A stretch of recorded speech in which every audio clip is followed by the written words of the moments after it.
Hello and welcome to the Open Platform. When the August 4 tragic blast happened in Lebanon, Armenian government joined the international community and sent some aircrafts full of humanitarian aid, and Mr. Zareh Sinanyan, High Commissioner of Armenia for Diaspora Affairs, traveled to Beirut to deliver the humanitarian aid and for the needs assessment of Armenian community.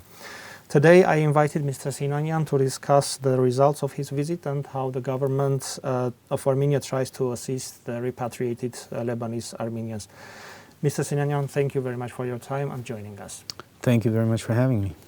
Besides the three aircrafts, as I know, three aircrafts delivered to Lebanon, how else the Armenian government helped the people of Lebanon? The Armenian government has commenced the aid to the government of Lebanon and the people of Lebanon by sending those three airplanes with humanitarian aid. And we were also instructed, along with the foreign ministry, to communicate with the Lebanese government and find a building or two that need to be reconstructed, rebuilt, and the Armenian government will be willing to incur the expense associated with doing so. Of course, we're not limiting ourselves to that type of aid. We're always open to any ideas that may come from the Lebanese government. In other words, if there is a request from the Lebanese government, we'll consider it and we'll do our best to accommodate them. Yesterday I learned about the estimation of World Bank of the overall loss for the Lebanon, and it said about $4 billion. What is the final or more or less precise estimation both for Lebanon and Armenian community in Lebanon? Actually, I looked at the same report, and $4 billion was only one type of loss that had been estimated. If you add up the entire loss, it varies somewhere between $10 and $15 billion. And we have to rely on the numbers that the World Bank provides because there's no other better assessment of it. The Armenian community's loss is very, very big, and the assessment of that loss is ongoing. We don't have definite numbers, but we've both observed it with our own eyes, and also we continue getting information from the community as to the type of loss and the volume of the loss that has occurred. No doubt that the community is going to need a lot of help to rebuild and come back to its previous state. Fortunately, the help can certainly help restore the physical and material loss that has occurred, but the psychological loss is very difficult to make whole and to recover. And therefore, we shouldn't merely concentrate on restoring the buildings that have been damaged. There are people whose lives have been damaged. There are people whose psyches have been damaged, and that recovery is going to take much longer, and the approach that needs to be adopted has to be varied. And how psychologically and maybe spiritually is Armenian government tries or does something to help Armenians in Lebanon? Well, along with the physical help that we've sent over, you'd be surprised at how grateful and thankful the Armenian community was for the mere fact that Armenia had extended a helping hand to Lebanon and had made the gesture and had provided the aid. That was great psychological help. And even the way the help was structured, with most of the aid initially going to the Lebanese government and Lebanese people in general, and only a smaller portion of the aid going directly to the community, because it showed that Armenia not only takes care of its own people, wherever they may be, but shows appreciation for those nations and those states that have been at the side of the Armenian people at historically most difficult times. And Lebanon is certainly up front and center. Front and center in the list of those very few countries. So that psychologically helped a lot, because people felt like there was an entire country that backed them. You know, they have something in the background that gives them strength. And the help is ongoing. We just witnessed another plane with a smaller load that had been sent over to Lebanon. I believe 3 or 4 tons that went and took aid, and it was all aid that was put together by NGOs in Armenia. Also, the Armenian government has conducted several campaigns through the Armenia All National Fund, Հայաստան Համայնքական Հիմնադրամ, to take aid, to generate revenues, generate donations, and use those funds to help the people in Lebanon. And this effort is going to be ongoing. Also, I'll mention that other communities in the diaspora are extending a helping hand. We know there was a fundraiser on the western coast of the United States that generated $1.5 million. About $1.5 million. Yes. Right, and these efforts again are ongoing. We have the Russian communities putting together 200 tons of humanitarian aid that they intend to send to Lebanon and partially to Syria. The Armenia Fund is continuing its efforts. Armenian General Benevolent Union is raising funds. They've raised over $4 million. There's going to be a concert in Yerevan. La Traviata is going to be played at the National Assembly, and that's another fundraising event. So there's an outpouring of support, both government-related, directly government-related, indirectly government-related, as well as from non-governmental organizations, not only in Armenia, but throughout the diaspora. Cycles. There were families who repatriated from Lebanon after this blast. What is their situation now, and what does the government do for them? So the inflow of Lebanese-Armenians who choose to move to Armenia and live in Armenia really started before the explosion, and we've sort of started looking and monitoring the situation post-COVID lockdown. In other words, when the first flight took place from Beirut to Yerevan, which was on July 14th, our office started monitoring the situation and greeting everyone that lands in Yerevan, providing them with information about what the government can do now and how our office and other non-governmental organizations can be helpful. The number of Lebanese-Armenians that have arrived in Armenia to date is over 1,100 people. And we're also monitoring who is leaving. So the number of those that have left is approximately 250 people. So we have, in essence, about 900 Lebanese-Armenians that have moved to Armenia either forever or for an extended period, not merely here for vacation. And again, we're greeting every plane. We're telling them what the resources are. We're attending to their needs. But most importantly, since our return from the Lebanon trip, there was a government session that concentrated on the issue of how we're going to assist those Lebanese-Armenians that choose to move to Armenia and make sure that they can relatively painlessly and easily adopt and integrate into Armenian life. And for that reason, our office put together an integration package for Lebanese-Armenians, which was circulated to the government on September 1st. So through that process, we intend to bring back government mandate, կառավարության որոշում, that will start the integration package for everyone who moves here from Lebanon and has the need for the types of services and assistance that the package will entail.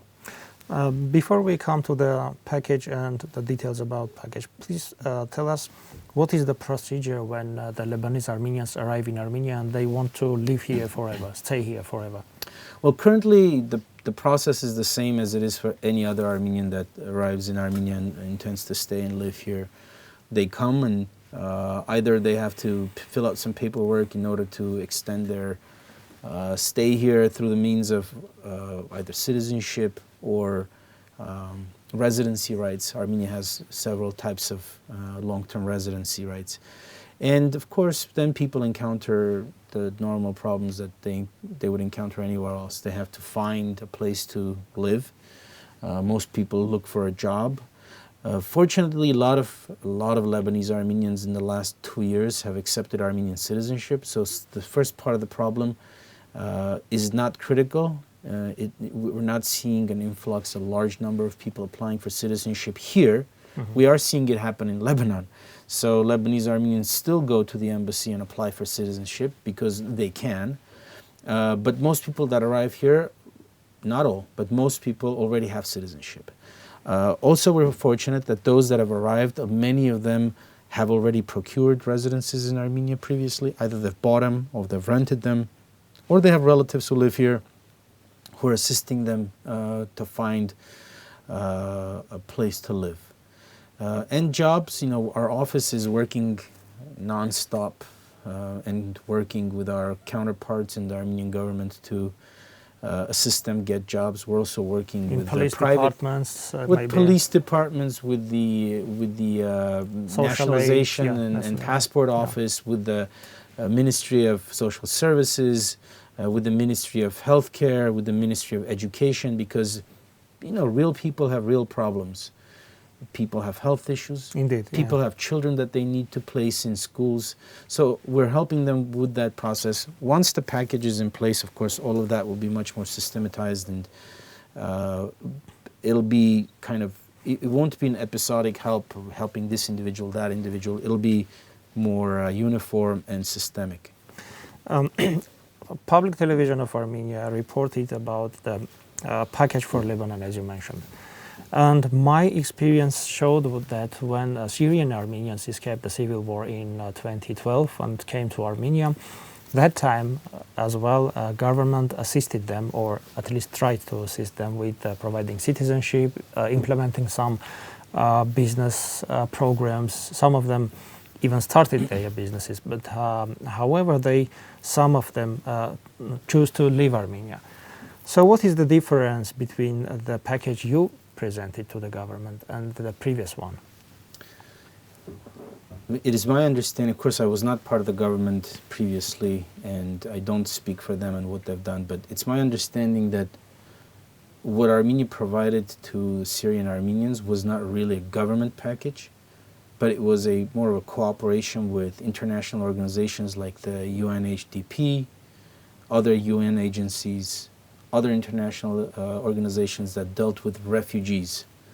And it was kind of a mishmash of different programs from different providers that were utilized in order to accommodate the Syrian Armenians that had arrived in Armenia. We don't have that situation now for a number of reasons. First of all, the Armenian government does want to take responsibility for those individuals that are Armenian and choose to come and live in Armenia. Secondly, there's no war happening in Lebanon. So folks coming to Armenia are not refugees from a war, which limits the number of international programs that are available for them. Third, most of the people coming to Armenia are already Armenian citizens. So therefore, even if there was force majeure, kind of a military situation happening in Lebanon, of course, God forbid, but if it was happening, because they're coming to Armenia with Armenian citizenship, they wouldn't qualify for being a refugee status. So those are the differences. The differences that we are looking at, and I can't go into the details of the package because it's still being circulated. There's nothing that I say is final, and therefore there's no need for it. But it contains an economic element that's going to help folks pay for rent. It has a medical element that is going to provide health care for everyone that comes for a set amount of period. It has a social services package, anything that you can think of that falls under that category, which is a pretty broad category. Of course, education. The Education Ministry has to accommodate these children, make sure that they're integrating into our educational system. This is for children of school age. They're integrating into our educational system painlessly. And also classes and courses for adults who come here and want to master the Eastern Armenian dialect, or folks who come here and want to gain certain professional skills. These are all things that we've looked at, and everything else you can think of, driver license situation, the passporting and all that. So it's all included in the package, again, without sort of revealing more detail because it would be meaningless, it's not final. This is what the package entails, and I don't believe that any of that, at least most of that, was part of the package that was offered to the Syrian Armenians. I do want to say that under any circumstance, even if Armenia was a fabulously wealthy country and could offer the best economic package under the sun, folks are some folks are going to move on. They're going to move to third countries. That's something we need to accept. That's unavoidable. It's unavoidable. We need to accept that, and that is not a reason for us not to do anything. We can't just use that as a justification for doing nothing. So we're going to do everything to make sure that as many Armenians who move to Armenia remain here, and those that choose to move on, that'll be their choice. And I look at a country like Israel that has an excellent record of repatriation and absorbing millions of people that have moved there. And even then, even there, with their incomparably high economic abilities, a lot of folks that move to Israel don't remain there. Soviet Jews, after the collapse of the Soviet Union, millions of them moved to Israel, but millions of them also moved on to the United States and Canada and Australia. So we need to accept it as a fact and need to capitalize on those that want to live in their homeland, want to live in a safe environment, want to live in an Armenian environment where our culture is protected, where our culture is dominant, where we are the owners of our own destiny. We do not depend on anyone else's will, goodwill or ill will. You talked about the economic components of the package. Again, coming back to the Syrian Armenians, the experience showed that those who stayed were mostly the Armenians from Syria who established businesses here. How the business component, I mean the startupping or business classes like business entrepreneurship classes for the coming Lebanese-Armenian is included in this package for them to establish businesses here? The Ministry of Economy has provided its own component to the package, which entails all those things that you spoke about. Certain tax breaks, certain assistance in establishing businesses. We're also working with our counterparts, international counterparts. Many of them are interested in just those types of programs. They're ready to provide matching funds to businesses that want to be established here, concentrating on small and medium-sized businesses, so relatively modest amounts that are exactly the types of funds that I believe most people coming from Lebanon will... And those proved to be the most efficient ones for the Syrian Armenians, SME sector. Absolutely. Also looking to exempt those that are bringing their own business items. Especially we're talking about folks that have crafts, people that work with jewelry. Leather and jewelry. Yeah, they have relatively small amount of tools and other equipment that need to start their businesses. So we certainly want to make sure they're exempt from taxation when they enter the country, in order to help them establish themselves and not tax them the moment they cross the border without having generated any revenue. Absolutely. And my last question is about the website of the High Commissioner. The day before yesterday you presented the website. Please tell us about the issues and about the questions discussed in the website and the features for the diaspora Armenians or the media in Armenia. What can be found there? Sure. We took a while to prepare the website, and the reason was that we wanted an all-encompassing, comprehensive website that provided as much information about the diaspora as possible. So there you can find information on the communities, you can find information on Armenia, you can find information about our programs, you can find information about the opportunities, you can find easy means of communicating with the High Commissioner's office and getting hopefully very fast responses through a chat feature, which is, I believe, unique in the government. And the website is intended to be a living organism. We intend to develop it and improve it as time goes on. One of the key calls to arms that we made during the opening of the website was to submit any comments about the website. If you have constructive thoughts, if you have things, ways of improving the website, if you've noticed things that are not good, we're more than happy to look at it and take your good advice and certainly improve things. So I believe the website is quite practical. It's very useful. And again, it's not perfect. I think it's never going to be perfect because you can always improve on things. Nothing is perfect. And we're certainly willing to do that. So I hope that all of our compatriots, whether living in Armenia or the diaspora, will go to the website. It's diaspora.gov.am, and check out the website. And if you have any thoughts that you'd like to share with us, please do. Of course, the website is also a practical means of communicating with the office with respect to programs or with respect to community issues, as well as repatriation issues that our compatriots may be interested in. Mr. Sinanyan, thank you very much for your time. My pleasure. Joining Thank us. you. This is Open Platform of Armenian Public Television, and I was talking to Mr. Zareh Sinanyan, High Commissioner of Armenia for Diaspora Affairs. Thank you for watching us.